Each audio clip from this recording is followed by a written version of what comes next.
அருண் கதவை தள்ளி திறந்தான். கதவு திறந்துச்சு. உள்ள முழுக்க தூசி, சிலந்தி வலிங்க, பழைய நாற்காலிங்க. அவன் கேமராவை ஆன் செஞ்சான். வணக்கம் நண்பர்களே, இப்ப நான் அந்த பேய் பங்களாக்குள்ளதான் இருக்கேன், என்ன நடக்குதுன்னு பார்க்கலாம் அப்படின்னு சொல்லிட்டு அவன் மெதுவா நடக்க ஆரம்பிச்சான். அப்போ மேல் மாடியில யாரோ நடக்கிற மாதிரி சத்தம் கேட்டது.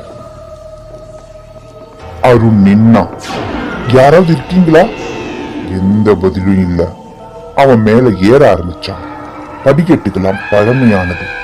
ஒவ்வொரு படியில ஏறும்போதும் கிரீக் கிரீக்னு ஒரே சத்தம். மேல போனதும் ஒரு பெரிய அறை நடுவுல ஒரு பழைய கண்ணாடி. அவன் டார்ச் எடுத்து பார்த்தா அந்த கண்ணாடியில திடீர்னு கண்ணாடியில ஒரு பொண்ணு நிக்கிற மாதிரி தெரிஞ்சது. அவன் திரும்பி பார்த்தான், யாருமே இல்ல. மறுபடியும் கண்ணாடிய பார்த்தான். இந்த முறை பெண் அருகு வந்தது மாதிரி இருந்தது. அந்த பொண்ணோட மூஞ்சி வெண்மையா, கண்கள் கருப்பா, முடி சிதறி இருந்தது. அருண் பார்த்ததும் பயந்தான். இல்ல, இது என் கற்பனை அப்படின்னு அவனே சமாதானப்படுத்திட்டான்.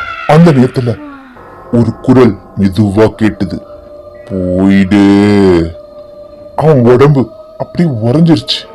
யாரது அப்படின்னு கேட்டான். மீண்டும் அதே குரல், இங்க இருந்து போயிட. அவன் டார்ச் சுற்றி பார்த்தான். யாரும் இல்ல. திடீர்னு கதவு தானா முடிச்சு. அருண் அதிர்ச்சி அடைஞ்சான். அவன் கதவு திறக்க முயற்சிச்சான். ஆனா கதவு திறக்கல. அப்ப அவன் கழுத்துல குளிர்ந்த காற்று பட்டுச்சு. யாரோ பின்னாடி நிக்கிறது மாதிரி இருந்தது. அவன் மெதுவா திரும்பினான். அங்க ஒரு பொண்ணு நின்றுட்டு இருந்தா.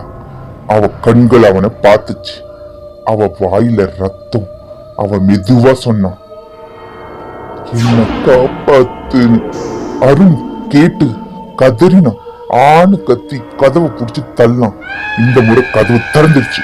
அவன் கீழே ஓடி வெளியே வந்து மூச்சு விட்டான். உடனே அவன் வீட்டுக்கு ஓடிட்டான்.